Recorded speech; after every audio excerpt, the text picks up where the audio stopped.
আসসালামু আলাইকুম এভরিওয়ান। আমি এই মুহূর্তে দাঁড়িয়ে আছি দাউদকান্দি ব্রিজের উপরে।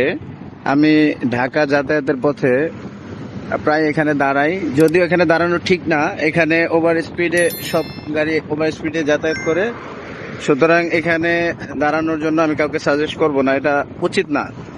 আমি মাঝে মধ্যে শখের বসে দাঁড়াই, কিছু পিকচার নেই, মাঝে মধ্যে ভিডিও করি, শখের বসে, জাস্ট শখের বসে, অন্য কোনো বিষয় না। আমার কাছে ভালো লাগে আজকের ওয়েদারটা। মানে ঠান্ডা, মানে কি বলবো, রোদ না, বৃষ্টিও না, তবে বৃষ্টির পূর্বাভাস। এই যে দেখেন আকাশ মেঘলা। আমি এখানে দাঁড়াইলাম, আমার কাছে ওয়েদারটা খুব চমৎকার লাগতেছে এবং বাতাস, খুব বাতাস, বাতাসটা একেবারে উড়ে নিয়ে যাচ্ছে এমন একটা অবস্থা। তো এমন অবস্থায় না দাঁড়াইলে বিষয়টা আমার কাছে কেমন জানি লাগে। আমি একটু কি বলে, প্রকৃতি প্রেমী, প্রকৃতির মাঝে নিজেকে বিলিয়ে দেওয়ার মজাটাই আলাদা। আমার কাছে ভালো লাগে ব্যাপারটা। তো যাই হোক, এই জন্য দাঁড়াইলাম। এখানে একটা ফ্যাক্টরি, দাউদকান্দি ব্রিজের হাতের বাঁয়ে, অর্থাৎ ঢাকা যাওয়ার পথে হাতের বাঁয়ের থেকে। আর এদিকে যে ছোট ছোট বালির জাহাজগুলো খুব ধীর গতিতে যাচ্ছে। হ্যাঁ,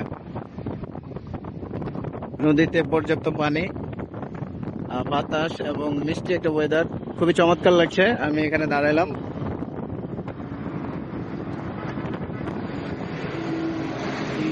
এখানে দাঁড়াইলে খুব সাধারণত সম্ভব হলে ইন্ডিকেটর দিয়ে রাখবেন। ইন্ডিকেটর দিয়ে রাখলে খুব সেফ থাকে, কারণ গাড়ির ওভার স্পিড থাকে এবং প্রত্যেকটা গাড়ি এখানে ওভারটেক করা উচিত না। তবে মাঝে মধ্যে ওভারটেক করলে এখানে যদি গাড়িটা মানে দাঁড়ানো অবস্থায় থাকে, তখন এটা চোখে পড়ে না, সেক্ষেত্রে একটা ইন্ডিকেটর দিয়ে রাখা উচিত। আমি এতক্ষণ অবশ্য দিয়ে রাখছিলাম, এখন অফ করে দিছি।